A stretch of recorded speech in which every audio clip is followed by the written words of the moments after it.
Let me start by saying in many, many ways, we're blessed in this organization, not because we're 153 years old, but because we had 153 years worth of producer engagement to the point that I think we're lacking a little bit today. If you're going to be in this business, you're going to benefit from this business, and you're going to benefit from what these volunteer leaders do. You're going to become in a cash contribution for membership, or in a way that you give of yourself and your time and your family, part of the Colorado Cattlemen's Association. So the association does a number of things. You can see that we don't have the luxury to not be all things to all people in agriculture, and that's great because agriculture is so diverse and so many things come forward. And you can see that our core competencies are not a couple of bullet points that we're able to communicate on a nice, pretty piece of paper, but they're far-reaching. Their advocacy, literacy, policy, programs, just a number of things along those lines. So let's step into if I'm able to operate this presentation screen, which it appears that I'm having some difficulty doing. There we go. So let's start with some of the main things that CCA believes in. We serve people in the land.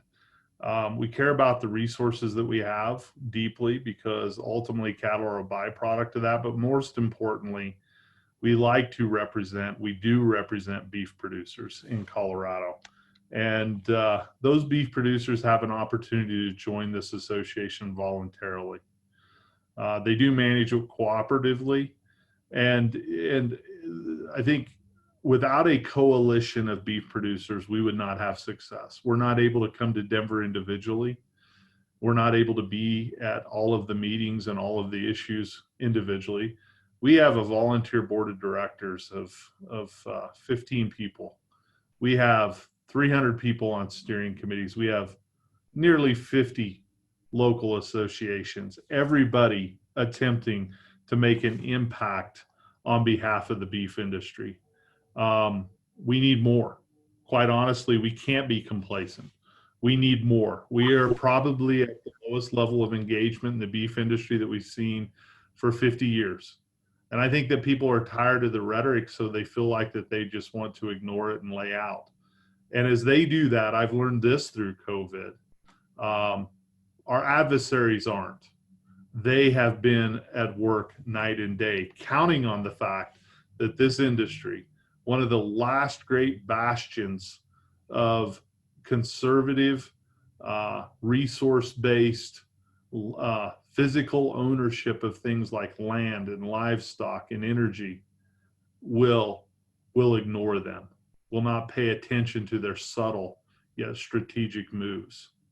So we need to advance that legacy. One of the things that those of you that have children will probably share with me, one of my biggest turning points in life was realizing that I had a responsibility to the future.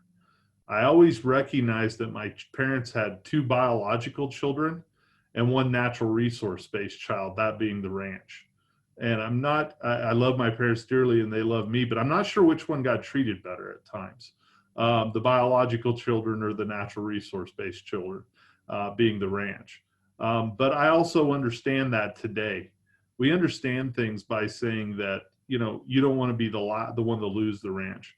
Well, I don't want to be the one that doesn't leave the ranch in a financially prosperous, stable, capable way for the future generation. And I know I can't do that without help.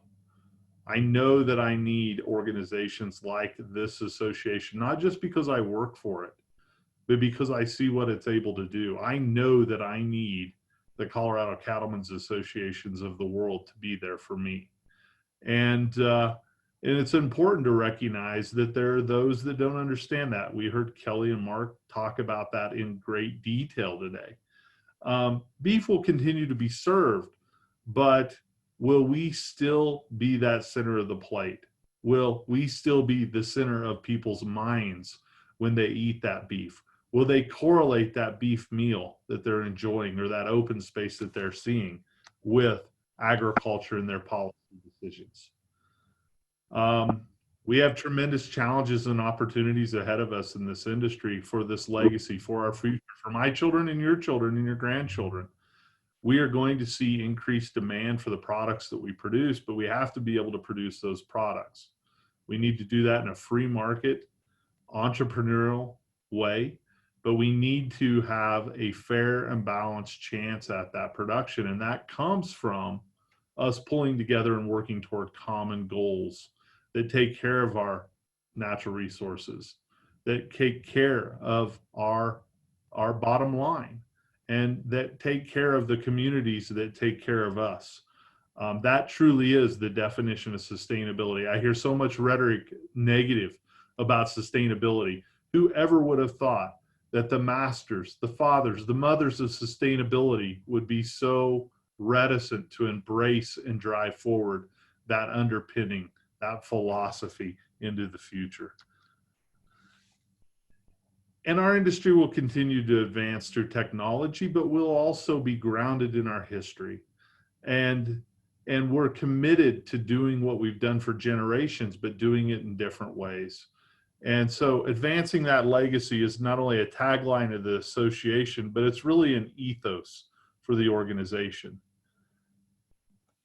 Nobody's entitled. CCA is not entitled to its membership. What you're seeing now is a list of 50 issues that we're currently tracking as an organization. I'm not going to break down and talk about each one of those, but you can read about them in your next publications. But we do feel strongly about earning that membership.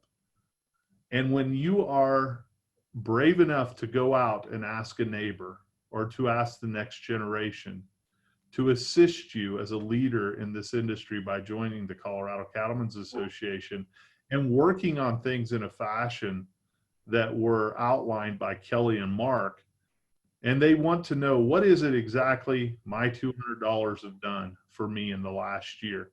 I want you to reflect on this list, because this is a list that your organization, you as producers, you that hire a staff, you that volunteer, are working on daily.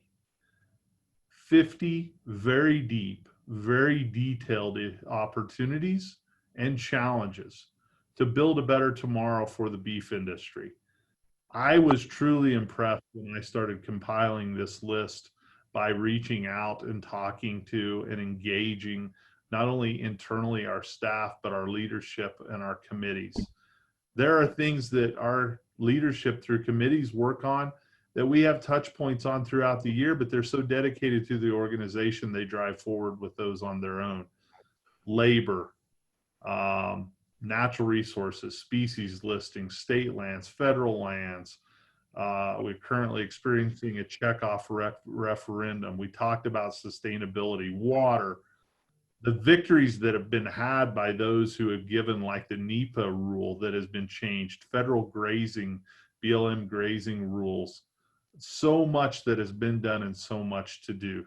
So when you think about the organization and you want to know if you're going to join next year, or more importantly, if you're going to bring someone else into the family called the Colorado Cattlemen's Association, and you look at those children, you look at those grandchildren, you look at those consumers, and you ask yourself, are these issues important? Are they worth $200? Absolutely, without a doubt, that we can all afford that. So my challenge to you today is to advance that legacy. If not for yourself, for Kelly's child that she's got on screen right now, for your grandchildren, for the great-grandchildren that you may not know yet, for your neighbors, for your community, for your way of life. Our mission is to be the premier cattlemen's association, but it's not about CCA. CCA is only an entity of its members. It's about you, the beef producers, advancing the legacy of production as we have for 150 years plus into the next 150 years. I hope that you're as committed to this as we are.